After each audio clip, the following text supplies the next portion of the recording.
मैं जो है अपने घर पे था, अपने लखनऊ में जो मेरा आवास है वहीं पे था जी। तो फिर ये कहा जा रहा है क्या हुआ आपका इस्तीफा जो आपने इस्तीफा दिया तो उसको? मैंने अपने त्यागपत्र को वापस ले लिया है। क्या कोई दबाव था आपको? कोई दबाव नहीं है, सहर्ष बिना किसी दबाव के मैंने अपने इस्तीफा वापस लिया है। तो क्या शासन ने आपका इस्तीफा मंजूर नहीं किया? अब ये तो मैंने भेज दिया था, ये तो मेरी जानकारी में नहीं है जी। तो ड्यूटी कब से आपने ज्वाइन किया?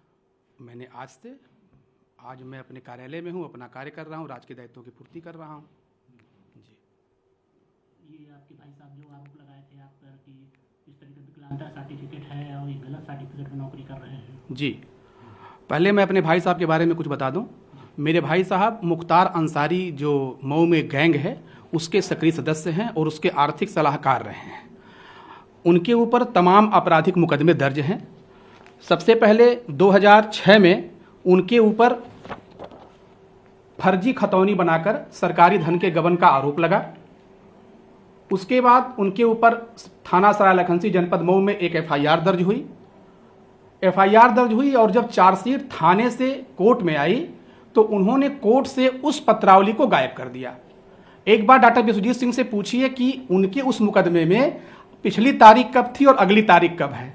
उस उक्त के संबंध में जब ये मामला हम लोग के संज्ञान में आया तो हम लोगों ने संयुक्त निर्देशक अभियोजन को एक पत्र लिखा। हम लोगों ने जो है माननीय मुख्य जिलाधिकारी को संज्ञान में लाया। उसके बाद माननीय सीजेएम महोदय के संज्ञान में पत्र गया और उसकी जांच चल रही है। सबसे पहले न्यायालय से पत्रावली जो गायब की गई उस पर अविलंब एफआईआर दर्ज हो, क्योंकि वो एक आपराधिक व्यक्ति है। दूसरा, उस व्यक्ति ने अपने माता पिता को मारा पीटा, जिसके संबंध में थाना सराय लखनसी में एफआईआर दर्ज है। विश्वजीत सिंह ने अपने माता पिता को मारा, मेरे माता पिता को मारा पीटा, उसके संबंध में एफआईआर दर्ज है। श्री विश्वजीत सिंह ने जियो जो ब्रांच मैनेजर है उसको जान से मारने की धमकी दी। कोतवाली मऊ में उसके खिलाफ एफआईआर दर्ज है। उन्होंने हमारे माता पिता को इतना प्रताड़ित किया कि हम लोगों को सीनियर सिटीजन एक्ट के तहत हाई कोर्ट से रिलीफ लेना पड़ा। ये देखिए आप, हाई कोर्ट के आदेश हैं। और ये व्यक्ति जो है जबरन वसूली करता है।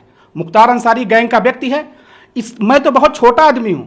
इसने जियो इंडस्ट्री, इस देश के सबसे बड़ी जो उद्योगपति हैं, उनके ऊपर आपराधिक मुकदमा दर्ज करने के लिए और जबरन वसूली के लिए एफआईआर दर्ज किया मऊ के कोर्ट में। जो है एफआईआर दर्ज करने की, ताकि कुछ वसूली कर सके, चूंकि ये इस तरह की आदत करता है। इसी तरह इसने जो यमुना एक्सप्रेस वे जो गौर संस ने बनाया है, गौर जी ने, उनके ऊपर भी मऊ में आपराधिक मुकदमा दर्ज कराया कि इन लोगों ने मेरे साथ ये किया वो किया। इसका काम है पैसों के लिए दबाव बनाना और ये एक अपराधी व्यक्ति है। मुख्तार अंसारी गैंग का व्यक्ति है। विगत 5 दिनों में इसके फोन की डिटेल निकलवा ली जाए। जितने भी राष्ट्रद्रोही लोग हैं, जितने भी समाजद्रोही लोग हैं, इसके संपर्क में हैं। अब मैं अपने विकलांगता के संबंध में आपसे बताना चाहूंगा। इसने 2021 में सीएमओ मऊ को एक प्रार्थना पत्र दिया कि प्रशांत कुमार सिंह ने जो प्रमाण पत्र लिया हुआ है वो फर्जी है, क्योंकि इस पे दिन अंकित नहीं है और उस पे डॉक्टरों के हस्ताक्षर नहीं है। जब सीएमओ मऊ ने वो पत्र देखा, चूंकि इसने जो है फोटोकॉपी करा के छद्म जो है कागज बनवाया, एक छद्म प्रमाण पत्र बनवाया और उसके आधार पे एप्लीकेशन दे दिया। जब उस पे एप्लीकेशन उसने दे दिया सीएमओ मऊ को, तो सीएमओ मऊ ने उसके जो फर्जी प्रमाण पत्र उसने बनवाया था, जो छद्म बनवाया था, उसको संज्ञान में नहीं लिया। सीधे सीधे हमको कह दिया कि आइए आप जांच कराइए। जबकि उनको करना चाहिए था कि अपने कार्यालय में देखते कि जो उन्होंने प्रमाण पत्र प्रशांत कुमार सिंह को दिया हुआ है, प्रमाण पत्र संख्या 5327, डेट 27/10/2009, और वो जारी है कि नहीं जारी है। विश्वजीत सिंह का इल्जाम था कि मूल एप्लीकेशन में कि उस पर डॉक्टरों के साइन नहीं है और उस पर दिन अंकित नहीं, डेट अंकित नहीं है। तो सबसे पहले सीएमओ साहब को चाहिए था कि देख लेते। उनके कार्यालय में प्रपत्र थे कि उस पर दिन अंकित है कि नहीं है, डेट अंकित है कि नहीं है और उस पर हस्ताक्षर है कि नहीं है। खैर, इसके बावजूद भी बार बार दबाव मेरे ऊपर आता रहा। मैंने अपने विभाग को अवगत कराया। विभाग को अवगत होने के बाद मुझे निर्देश हुआ कि आप अयोध्या में सीएमओ ऑफिस में उपस्थित होइए और उपस्थित होकर अपनी जांच कराइए। मैं मुख्य चिकित्सा अधिकारी अयोध्या के सामने उपस्थित हुआ। मुख्य चिकित्सा अधिकारी अयोध्या ने सीएमओ मऊ को पत्र लिखकर पूछा कि क्या ये प्रमाण पत्र सही है कि नहीं सही है। तो मऊ से सीएमओ साहब का पत्र आता है कि यह प्रमाण पत्र प्रमाणित है।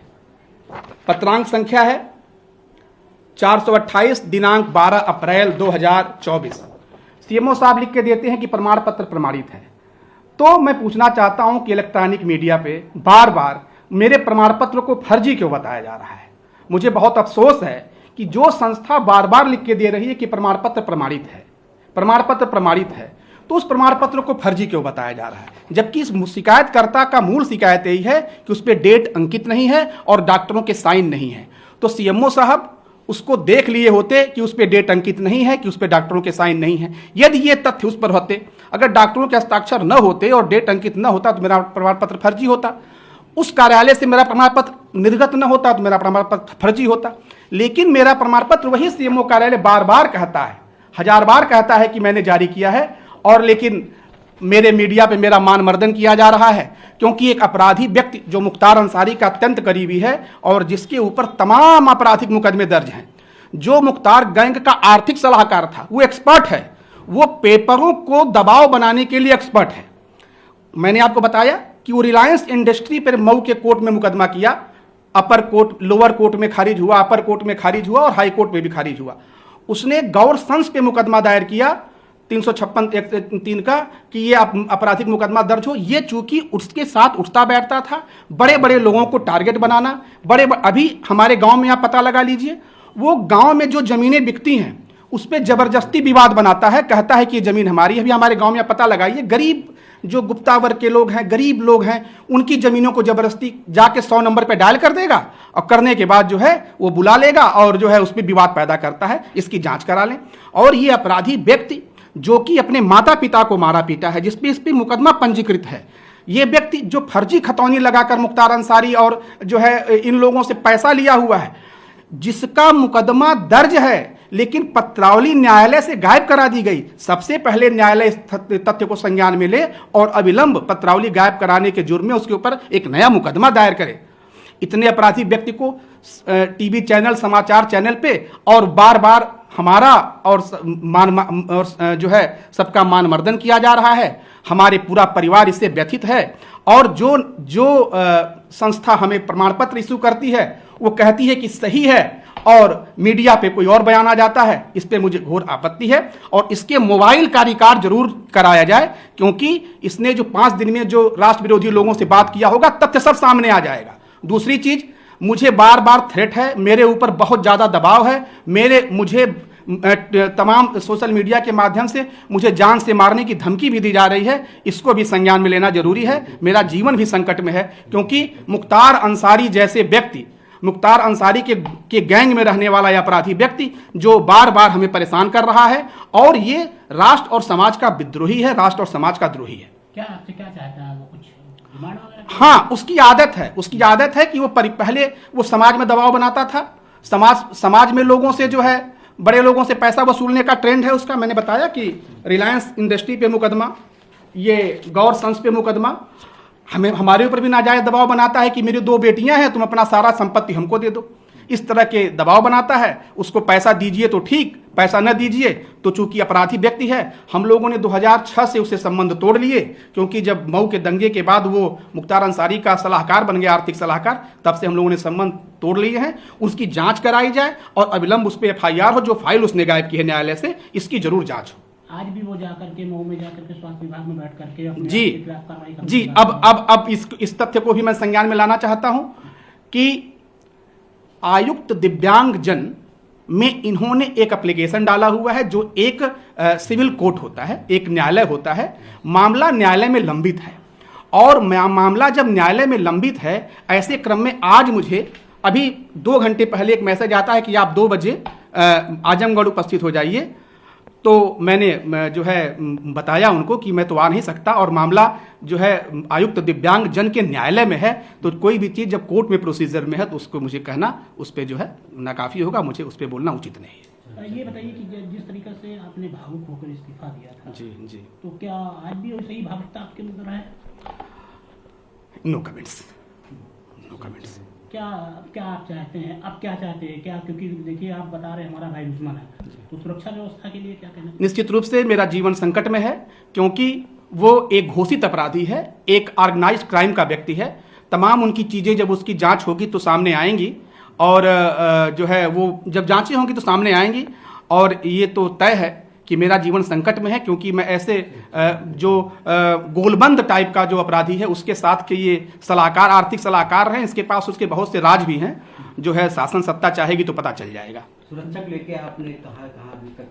मैंने अभी कहीं नहीं कहा है, क्योंकि मैं जो है सबसे अधिक बड़ी सुरक्षा भगवान हनुमान जी के भरोसे हूँ, और फिलहाल अभी मेरे पास जो है लखनऊ से आया हूँ तो मेरी सुरक्षा है, लेकिन थ्रेट तो है जीवन पे तो भाई है। अब ये ड्यूटी आज से ही ज्वाइन कर लिया? जी, मैं अपने नियमित कार्यों को किया, अपने कार्यों को कर रहा हूँ, अपने दायित्वों का निर्वहन करूंगा, और राजस्व की वृद्धि हेतु कार्य करता रहूंगा। राज्य सरकार के लिए अपना जो सबसे उत्तम हो सकता है दूंगा।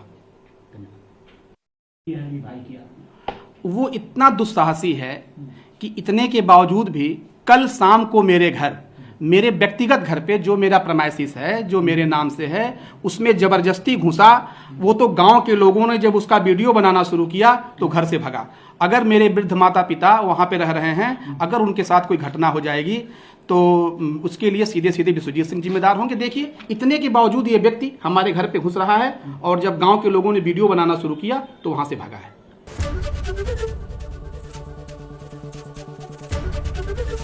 एबीपी गंगा, खबर आपकी, जुबान आपकी।